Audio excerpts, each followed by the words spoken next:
Guys, ito po yung ano, yung hindi mo may cambio kung umaandar. Tapos kung ano, kung pinatay mo, may cambio mo pero hindi rin tatakbo. Mamaya mga guys, pag-usapan natin yan. Ito. Yan. Kung bakit po nagkaganito yan.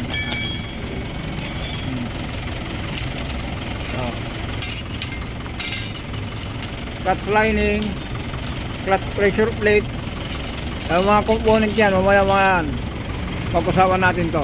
Kaya yan, crosswind or GA1 ano, or GA1 engine, biglang tumirik, ayaw nang may cambio, pero kung pinatay mo na ikakambyo pero ayaw tumakbo, ito po yun, naharos. Yan, sabi ko nga mga guys, pag-usapan natin to. Yan mga guys, pag-usapan na natin, sabi ko, ulitin natin, pag-usapan natin to. Yan. Ito mga guys, ulitin natin ha. Dumating ito kahapon, tinaw. Sabi yung may-ari, Jess, pahiram mo yung ano, tobar mo at dadaling ko yung sasakyan ko dyan. Kasi tumirik sa Pasig.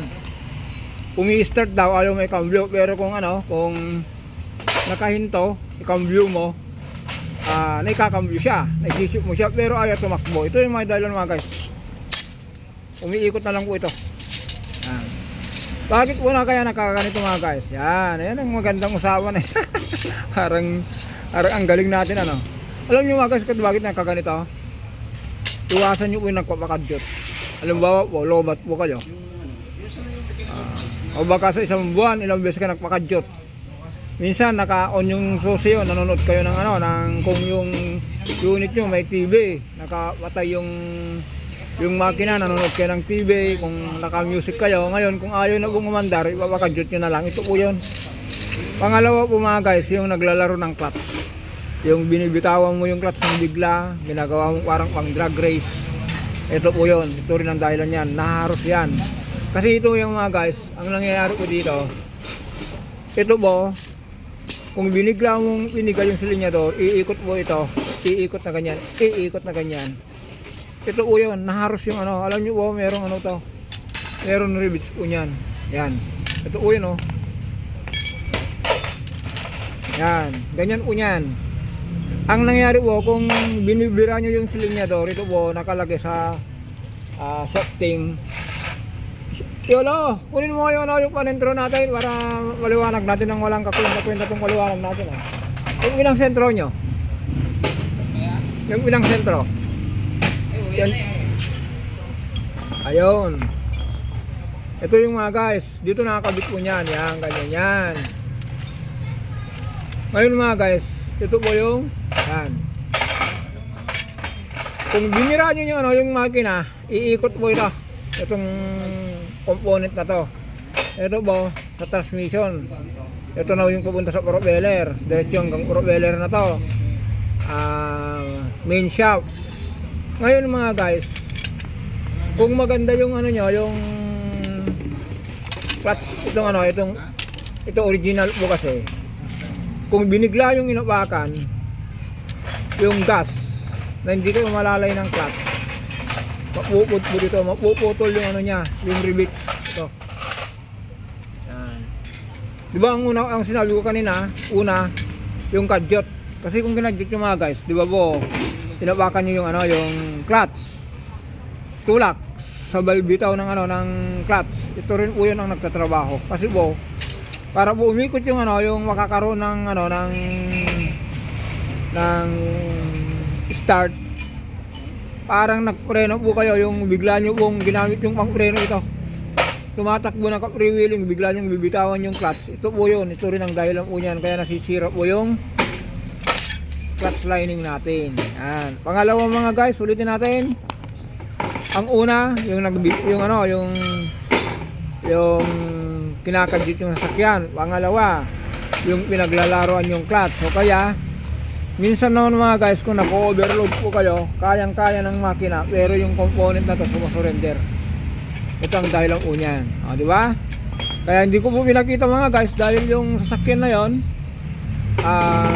panghanap buhay, kailangan ng kumita. Kasi kung lahat ng detalye, pagtanggal, pagkabit, i-video natin, baka po hindi magkaroon ng baka maasar lang yung may-ari, kaya yun, umalis na, saka natin pagkakataon na may vlog ito. Yan, crosswind. Tapos mga guys, ito na naman tayo eh. Dito na naman tayo eh. Si EGR naman, ayan, si EGR, yan. Sabi kasi mga guys, ang dami yung nagbubuhos araw-araw EGR cleaning, lalakas yung makina. Ito yun lang mga guys, ulitin natin. Ito, tapos na tayo dito sa EGR. Dito ako na ano eh. Kung maglilinis ka ng EGR mga guys, ito po yung sinasabing EGR valve. Anong ililinis mo dito? Wala. Ito ang ililinis mo, EGR valve. Ito yung pinaka-check valve niya, ito oh. Ayan, halimbawa po, yun o. Oh.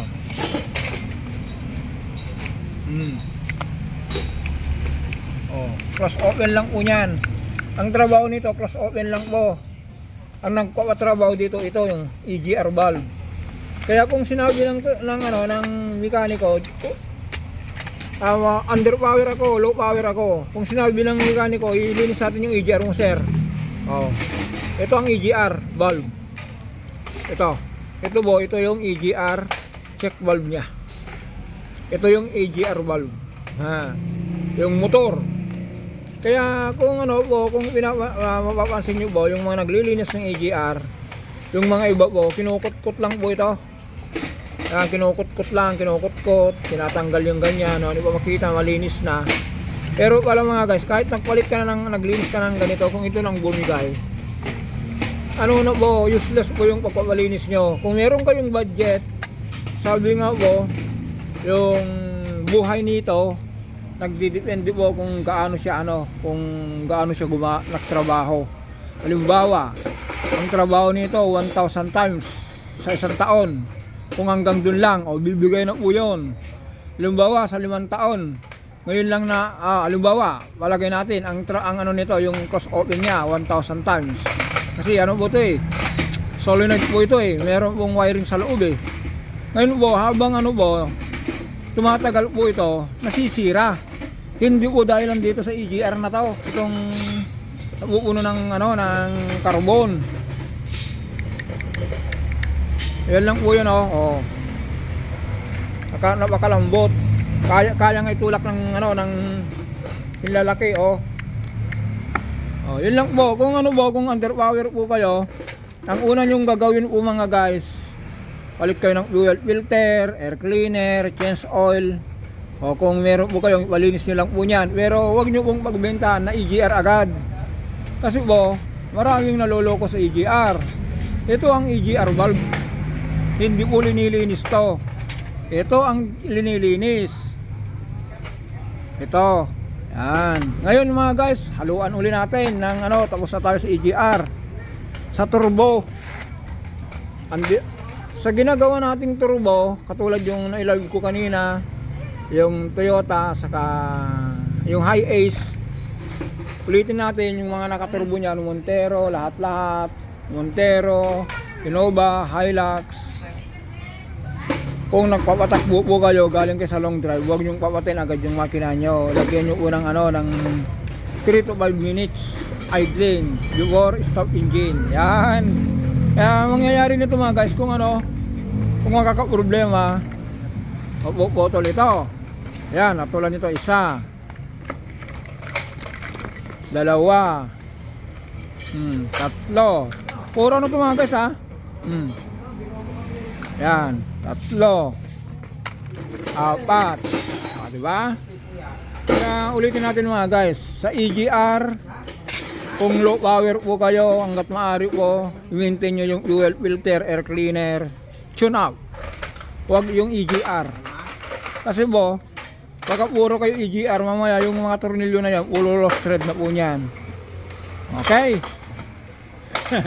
Kaya, yung turbo naman po, kung para maiwasan nyo po na ganito mangyari, iugalin nyo po yung 3 to 5 minutes idling before stop engine. Yan. Tapos,